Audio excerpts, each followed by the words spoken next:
if you want to get to that next level, if you want to get to where you're creating something of major impact, I really think you need people that can hold your feet to the fire.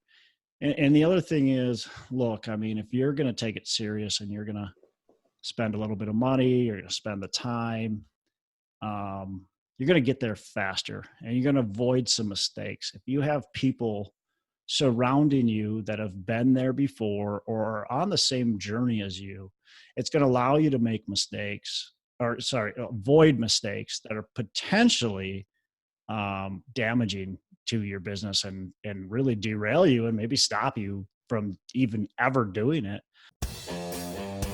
Hello and welcome to Pillars of Wealth Creation, where we talk about creating financial success with a special focus on business and real estate.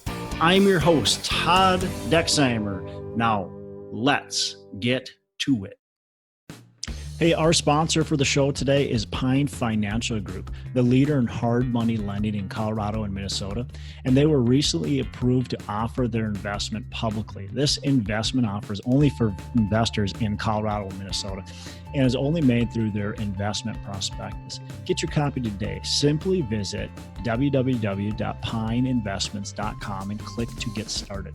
Look, there's a reason why some of the wealthiest people in history invest in loans backed by real estate. Learn more about the risks and returns at www.pineinvestments.com.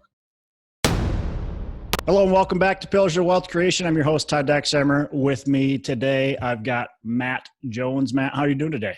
I'm doing fantastic. How about yourself? I am doing excellent. We got another Hump Day hustle, and Matt, you're joining me again for the second time, and going to continue to join me, of course. What's new? What's cooking? What kind of things maybe did you get done last week? Did you learn last week, or mistakes you made? Anything? Well, I'm continuing to make some progress on my book. I think my biggest mistake is not making as much progress as I would like. I think it's hard to stay focused over an extended period of time, and so just kind of refocusing myself every day to stay energetic, to get my goals done that I'm aiming for. And so I've been doing some research. I'm looking at 1030 and winding some of my properties into do tenant and commons for syndications this coming year. So that's something I'm excited about that I'm learning about as of late. One of the things, Matt, that it sometimes my day is sometimes super scrambled, but sometimes it's also to where, like, I've got a time block of maybe 4-6 hours of doing something like underwriting or right now I'm creating kind of a real estate course and doing stuff like that. And so one of the things that I do is, even if I have that 4-hour time block that I'm doing, I set my alarm clock for 45 minutes. And every 45 minutes that goes off and I step away from my computer, and I might take my dog for a walk for 5 minutes. I might just do some push-ups and pull-ups and sit-ups and stuff like that. Go get a glass of water, walk around. But I've got to get away from my computer for about 5 minutes, and then I get back to it. And again, I set my alarm clock, and I won't go more than 45 minutes without taking an intentional break. But when I do that, I feel like I can actually focus for then that 45 minutes, take that intentional break. Like I said, go outside for a walk. It could be even take a 5 to 10 minute break. It could be going for a walk, all those kind of things. So it feels like I can focus better when I do that kind of thing. At least that's for me. So you might want to try that if you haven't already. And anybody who's it's more like you take a bite out of your day. Essentially, you say I've got 45 minutes. I'm going to focus for this, and then I got a break, and then and so for that slotted time that you gave yourself, you can go full force there instead of giving yourself, hey, I've got 8 hours. Let me stay energetic 8 hours straight. It's much harder to do. Yeah, man. I mean, it's so impossible, right? Because your brain is just going to melt.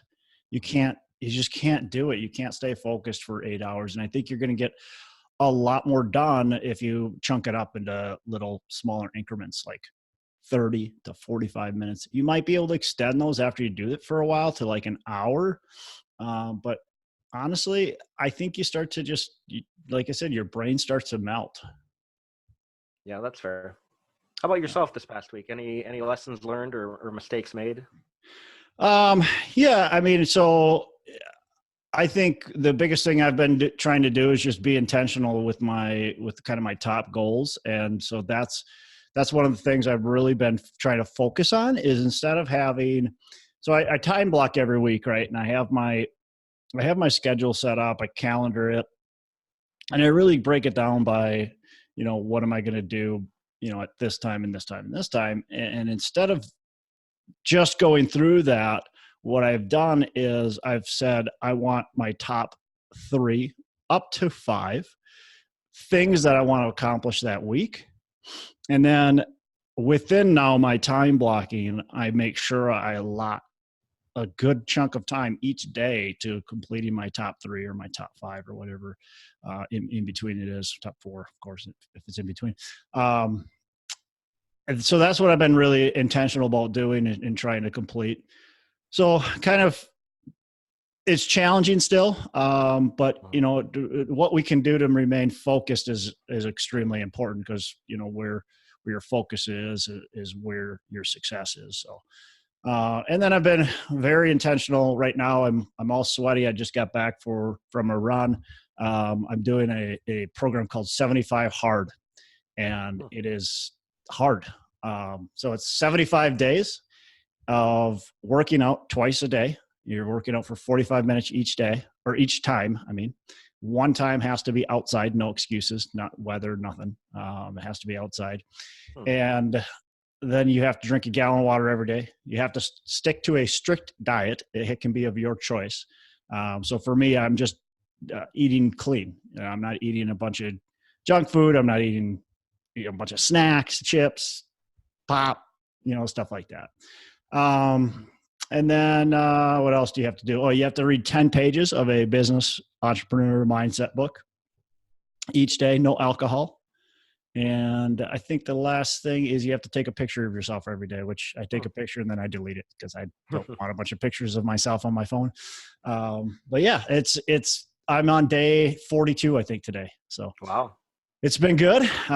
It's definitely a grind for sure. And that's what it's supposed to be. It's not only is it supposed to get you in shape, of course, and it gets you, in the right habits, which eating and, drinking water and exercise and stuff like that. But it's supposed to be a mental grind and to try to twist your mind, and really push it. So how has this impacted your real estate business? I guess it's a good question. I don't think it's really done much, to be honest. It's hard to say. I don't know. We'll see. I've committed to it, so I'm going to stick to it. It hasn't negatively affected it. I was a little bit afraid that, because I'm working out for an hour and a half each day. So that's a big time commitment. So I was a little concerned that workout time period would be a negative effect, but it really hasn't. It allows me to break my day up. It makes me get up early in the morning. The reading has been good because I've been able to read a lot more. So I like that, because I would say, did I read 10 pages every day? No. Before I would skip days and kind of be here and there. And, so overall it's been good as far as being a positive effect on my business or a negative effect. I would say it's been fairly neutral so far. But we'll see, I don't know. Little things like this, sometimes you can't really see, but do have positive impacts. I've been reading The Compound Effect by Darren Hardy. What's that about? It's a pretty good book. It's just about making those little incremental changes. And so right now, what I've been doing is, one of the things I've been struggling on is continually focusing and making sure I'm being extremely productive. So right now, the one thing that I've been doing, and he gives you this kind of challenge, is write down everything you're doing. So if your goal is to eat healthy, right, and lose weight, maybe eat healthy is your biggest challenge. And so you write down every single thing you eat, everything. And right after you eat it, you write it down. if your challenge is spending, you write down every single thing you spend. Hi, Kat. If your challenge is for me for focusing for that entire time, I'm going to write down every single thing I do, so I can see when maybe I just randomly looked something up on the internet that didn't have anything to do with my business, or I randomly did something that totally derailed me. So I can see, okay, where am I spending my time? Where am I wasting my time? So that's what I'm doing right now. And that's really been helpful. But the compound effect is, it's just the little things you do make a massive, massive change. She talks about it like if you spend, I can't remember the exact number, but if you spend like $1 on something today, in 20 years, that dollar is worth whatever he says. I mean, like $50 or whatever it is. And so it's just that little compound of how it changes. Yeah, that makes sense. And as for your exercise routine, another syndicator and podcaster we both know, Jason Yarusi, is on a similar program to that, if not the same one. Yeah. That's where I honestly I got it from. Okay. I talk to Jason every week, and he's been doing the program. He actually went through the whole 75 days. He's already through it. He's on to there's a second phase, which I don't know that I'm going to do, maybe, but there's a second phase, and him and his wife are doing that as well. So they're committed, and man, they're kicking butt. Okay. Yeah. So today I kind of want to dig into a couple things that I'm focusing on right now, and kind of some of the lessons I'm learning, and just some of the things that I've been going through. And it kind of goes with already what we've been talking about, which is focusing and, being intentional and purposeful. And that's kind of what I want to hit on is right now, what I'm really trying to do is expand and grow kind of the coaching impact that I have on other people. And I don't want to be that guru. I don't want to have that type of model. But I do want to help people go from where I was. I mean, I started as a high school teacher with just pretty much no net worth to being able to build up like an 8-figure net worth. So I want to help other people do the same thing. And so I'm creating different ways to do that, and really working through that process. And it's actually, I'm looking at it and going, wow, there's a lot of lessons I've learned along the way, things I still need to learn, things I want to implement and make sure I do right. So it's just been kind of eye-opening, because it's like I'm kind of starting a new, whole new thing from the ground up. So wanted to go through a little bit of that process. So who's your target audience for this training program? Who's going to benefit the most from using it? Yeah, I mean, it's going to be, multifamily investors for sure. It's going to be focused on multifamily investors, and wanting to reach people that want to take their business, whether it's nothing or whether they're, I think kind of the main people that'll probably be the more target will be people that have done some real estate. They've done some deals. They maybe have bought a few small multifamilies, but they want to scale up. They're similar to potentially me, where I did some fix and flips. I did some single families. I did some small multifamily, and then went and scaled up. And so those are the types of people I want to impact. People that already have kind of the basic education, and want to really take their game to the next level. So that's really who it would be for. I think, for me, anybody can learn how to do this business, right? Anybody can read books. Anybody can listen to podcasts. Anybody can listen to books, go to conferences, stuff like that. But having a coach, having somebody who is going to hold your feet to the fire, that can be of extreme value, but you have to be ready for it. And that's the biggest thing, is you have to be extremely ready. So that's who I want to work with, are people who are ready for it. And ready to take action, so that's kind of, I guess, my main target is people who are already ready ready to take action. Okay. And what medium are you going to use for this program? Is it going to be like in person, in groups, or one-on-one, or over the phone, online? Yeah, I don't like the word program, by the way. So like a group coaching or a group, an individual combination, and really just a combination, both group and individual, but that would be combined. Also, online education as well. That's already pre-made, pre-recorded for supplemental. And then, people holding each other's feet to the fire, really like a group setting. Okay. So like a mastermind sort of thing, or? Yeah, Okay. exactly. Yep, definitely. One of the biggest things I think for me is,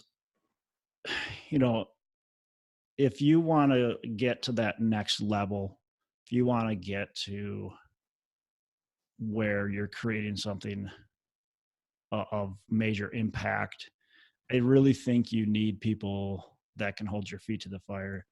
And the other thing is, look, I mean, if you're going to take it serious and you're going to spend a little bit of money, you're going to spend the time, you're going to get there faster and you're going to avoid some mistakes. If you have people surrounding you that have been there before or are on the same journey as you, it's going to allow you to make mistakes, or avoid mistakes that are potentially damaging to your business and really derail you and maybe stop you from even ever doing it.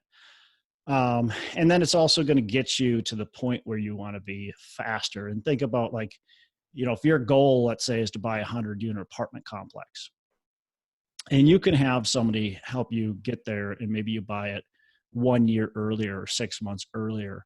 That could be a massive difference between where and avoiding some mistakes too. But that could be a very massive difference in your business of, getting to where you want to go just a little bit earlier. And people will kind of say, well, but I can do it on my own. Well, sure, anybody can do this business on their own. I agree. But to what degree of success?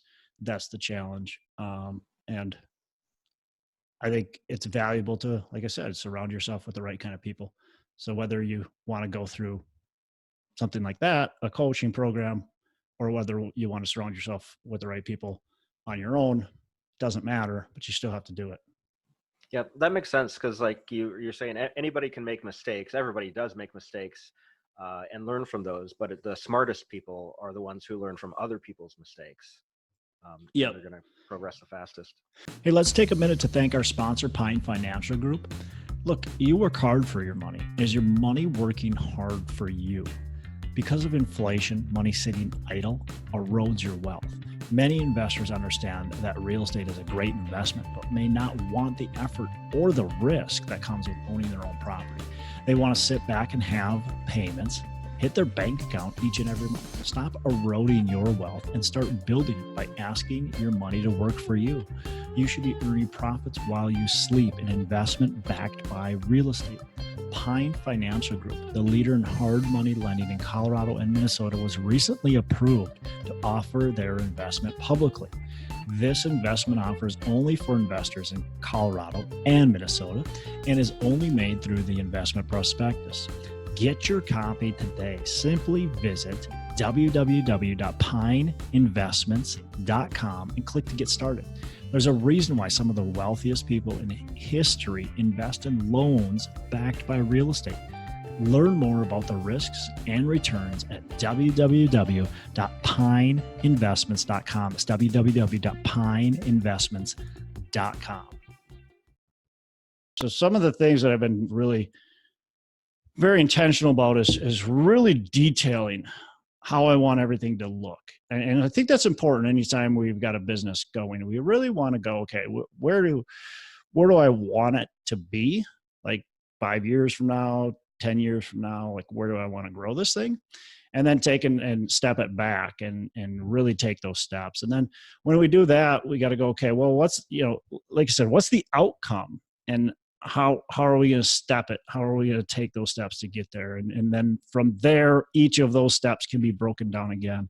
And from there, each of those steps likely can be broken down again. So that's really what I've been doing, is really breaking down steps and really looking at, okay, how do I want to take this, and where is it going to grow, and step, and then how can it expand in the future without really changing the integrity of the business, and that's really important too, is you've got to go, what's your philosophy, what's your goal, what's your philosophy, and what are you trying to achieve? How are you trying to affect people? And you want to make sure as you grow and expand, you keep with that mission statement, right? You keep with your intentions. And that's really what I've kind of been looking at, is, okay, what are the possibilities for expansion, and kind of what would that look like? You want to also create, the right systems behind it. And some of those systems, like right away, you're just going to be doing all of the systems. But if we can create it originally, right from the start, to where, okay, I can take this and I can now hire somebody to do this portion of the business, and this portion of the business, and this portion of the business. And I can see how it can grow. That's the right way to set it up. And how I've set up other businesses is I just do the shotgun approach. And however, it might work, but you're banging your head against the wall as you're trying to grow, because you haven't really pre-thought anything out. And so you're moving 100 miles an hour, and you're trying to grow your business. You're trying to hire people, but you're moving 100 miles an hour. So it's super hard to hit the brakes to bring somebody on board, right? And that's been the challenge of my businesses in the past, is that I'm going so hard, so fast, that I got to slam on the brakes just to hire somebody else to come in, to create a system, and then you've got to start that engine up again and go. So that's what I'm trying to avoid this time, is that. Okay. So when's the right time to hire people to help with your business? Very good question. And, I don't have all the right answers probably, but I think first of all, it's going to be before you think you're ready. But once you really start, obviously you've got to create some income coming in, and you've got to get the process at least started. But once you start getting, I don't even want to say overwhelmed, but to that point where you're going, I think once you start questioning it, probably, like, am I ready? That's probably when you're ready. And I don't know, every business is a little bit different, but if you can't scale anymore because you're in your own way, because you don't have time for it, well, then it's probably beyond time to hire somebody, right? And we always hire too late. So I would tell somebody, try to hire earlier than later. Okay. Yeah. And so as you're working on building your business, how do you keep from sort of feeling too overwhelmed with the busyness of all of the day-to-day operations, while staying focused on your long-term goals at the same time? Yeah, really, really good question. And I wish I had the 100% right answer, and I don't, but you definitely have to keep your long-term goals and vision in place. And you have to make sure that what you're going to add on is going to actually complement your long-term goals and vision. And so right now, like, my wife and I sat down, because we're looking at potentially bringing her into the business. And we went through the areas of focus on my business. And we went through, like, what's my main focus of the business? And the main focus is to grow the multifamily assets, right? To create a company that has thousands of units under management, to create a company that owns multifamily real estate.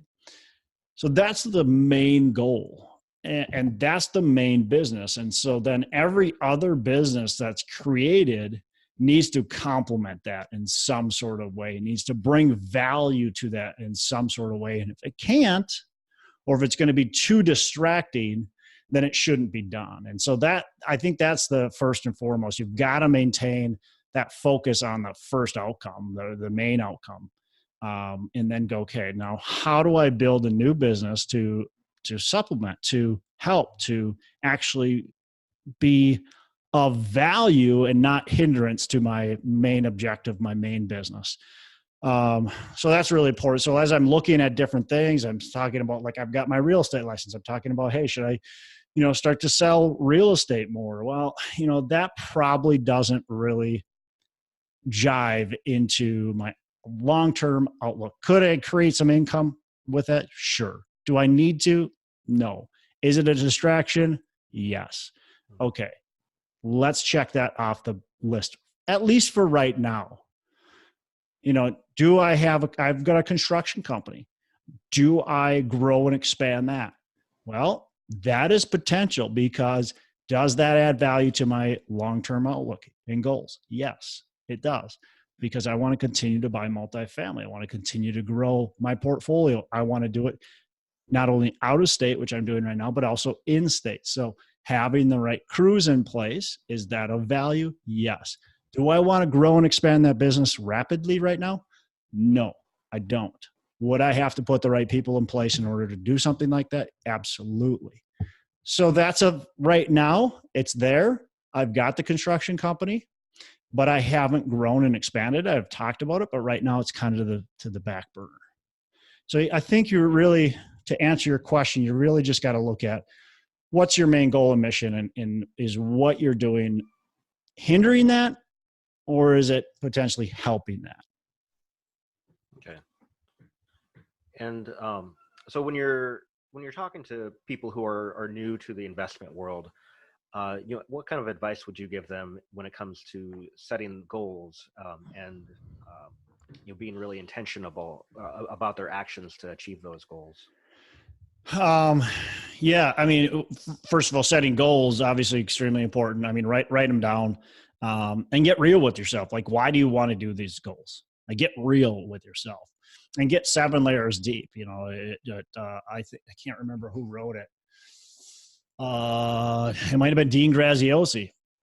And then he might not have even been the first one. I'm sure somebody said it before him, but he talks about, like, asking yourself your why, and instead of just asking yourself your why and coming up with a generic answer, because most of us don't dig that deep, then ask it again, and then ask it again, and ask it 7 times, or better yet, have somebody else ask you, like, why do you want to do this? Oh, I want to do this because of X. Okay, well, why, because of X, do you want to, and just keep on digging until you get to the right answer. So I think that's really important, getting to the real reason why you're doing it, for your goals. And then, like I already said, I think you've got to start from the end. You've got to start from the very end in mind of, where do I want to take this business? Because if you don't know where you're going, if you don't know where the goal line is, how are you going to cross it? Right? We don't know what direction we're going to go. We're going to take 10 yards forward. We're going to go 10 yards back, but we don't know how we're getting there. If you don't have a game plan, you're just never going to achieve it. So figure out where you're going first, write that goal down, and then work yourself backwards. And I want to work myself backwards to, a year, to 6 months, to a quarter, to a month, to a week, to a day. I think that's probably the best way. And of course, like I said already, write it all down. Okay. So when you say work backwards, could you give an example of what that breakdown would look like? Like, give an example of a goal for that you could break down like that. Yeah, sure. I want to own $1 billion worth of real estate in 20 years. Okay. And then you go, okay, realistically, let's break this down. Okay, if I get, and I don't want to go, like, you can't go as fast as I'm going to go, right? It's going to take you a while. You got to really think about this. Okay. First of all, why do you want to own $1 billion real estate. I mean, you should know why. So we got to start with that again. Like, what's that going to create? What's that going to do for you? What are you going to use that money for? What are you going to do with it when you get to the billion? Are you just going to sell it all and then you're going to live in, you buy your own island and just live there? Or what are you going to do with it? What's the intention? What are you going to, how much are you going to leave somebody to your kids or your family? Or what are you going to do? So beyond just where you want to get, why? Like, what are you trying to achieve? What does that really mean? So really get into it. So yeah, I'm gonna own $1 billion. Okay, worth of real estate in 20 years. Okay, well, what's that mean? And let's come down to 5 years. Okay, well, maybe I got to own $100 million in 5 years. Okay, and I can see my progression. Okay, in 10 years, I'm going to own 500 million and so on. So 100 million in 5 years. And okay, what do I need to own? In 1 year. What do I need to own in 6 months? What do I need to do? Also along the way too. How many properties do I need to buy? What do I need to do this month? What do I need to do today?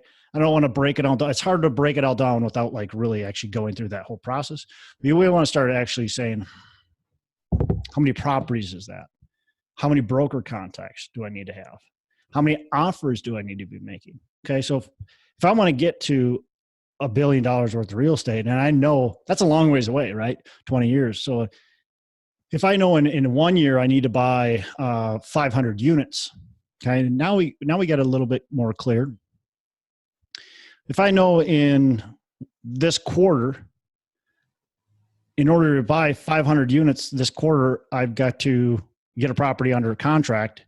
Well, then I know this month I've got to contact how many brokers.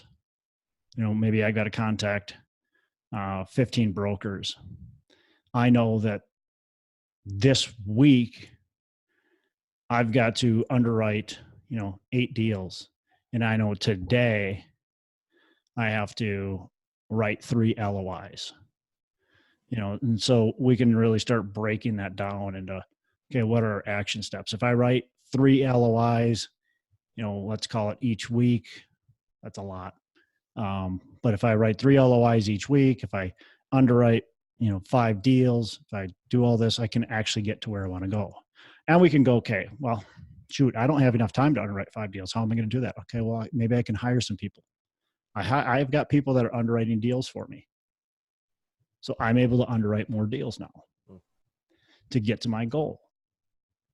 My ultimate goal is to buy 1,000 units a year. Well, if I'm going to buy 1,000 units, I have to underwrite a lot of deals. I have to look at least probably 300 to 400 deals right now to get 1,000 units.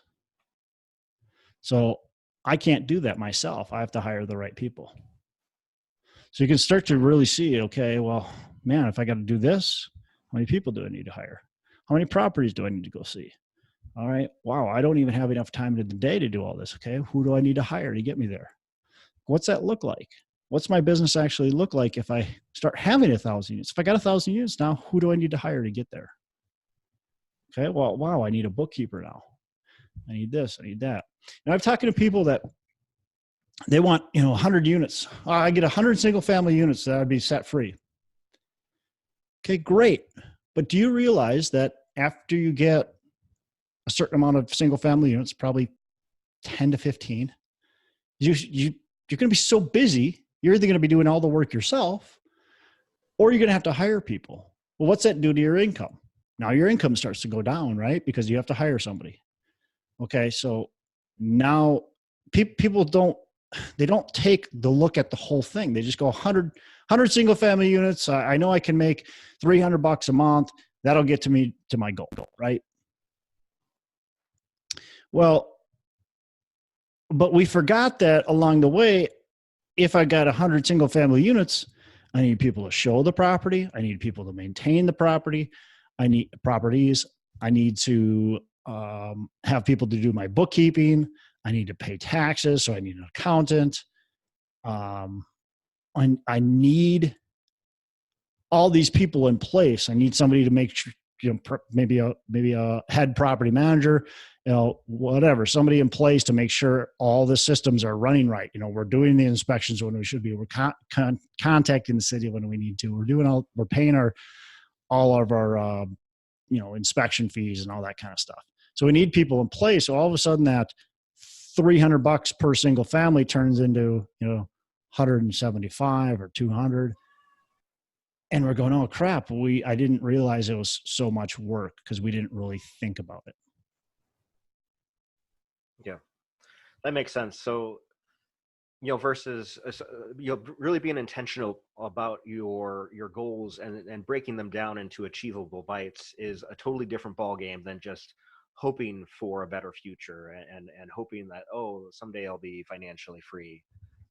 Maybe by just hoping you can eventually get there. But if you really want to take, if you want to be serious about it, you have to get serious about it. Yeah, absolutely. You actually truly have to dig deep and get in there and figure out what you're wanting to achieve. Can it happen without? Sure, it can happen. You can get lucky. Anybody can get lucky. And Lady Luck comes and visits all of us. If you're ready to take advantage of it, great. But I think if you understand where you're going, you're going to have a lot better chance. It's just going to be the facts. Okay. So yeah. So be intentional. Where intention, well, what's the quote? Like where energy flows, focus, where focus goes, energy flows. There you go. So be intentional about it, focus your energy on it and you're going to have good results. Yeah, that makes sense. Well, that's honestly all I got to say. I probably rambled quite a bit during that. So that's all I got to say about this topic. I just wanted to kind of, look at kind of where I'm going. And I think it's honestly just a commitment that you've got to commit if you're getting ready to either expand your business, start your business, change your business, whatever it is. You've got to really focus on it, be intentional, write it all down and break it into these chunks. And we want to, if anybody hasn't read the E-Myth, read that book. I mean, we want to start a business like they talk about in the book of the E-Myth. I mean, as a business that can be operated essentially without you eventually. Yeah, that's a lot what Tim Ferriss talks about in his book, 4-Hour Workweek as well. Yep. Make yourself replaceable. And make yourself replaceable. Yeah, absolutely. Cool, Matt. Well, you got anything else? No, that's all for today. Awesome, man. You have a fantastic rest of the day. Make every day a Saturday. Hey, thanks for listening to the show. Couple things before we go. Again, go on to our Facebook page, Pillars of Wealth. We'd love to have you on there. Go on to iTunes, give us a rating and review, and subscribe to the show. Also, don't forget, reach out to me if you want any help with potentially growing your business, and reach out to John Stiles to help you buy or sell real estate. Thanks for listening. We appreciate it. Have a fantastic rest of the day. And as I say, make every day a Saturday.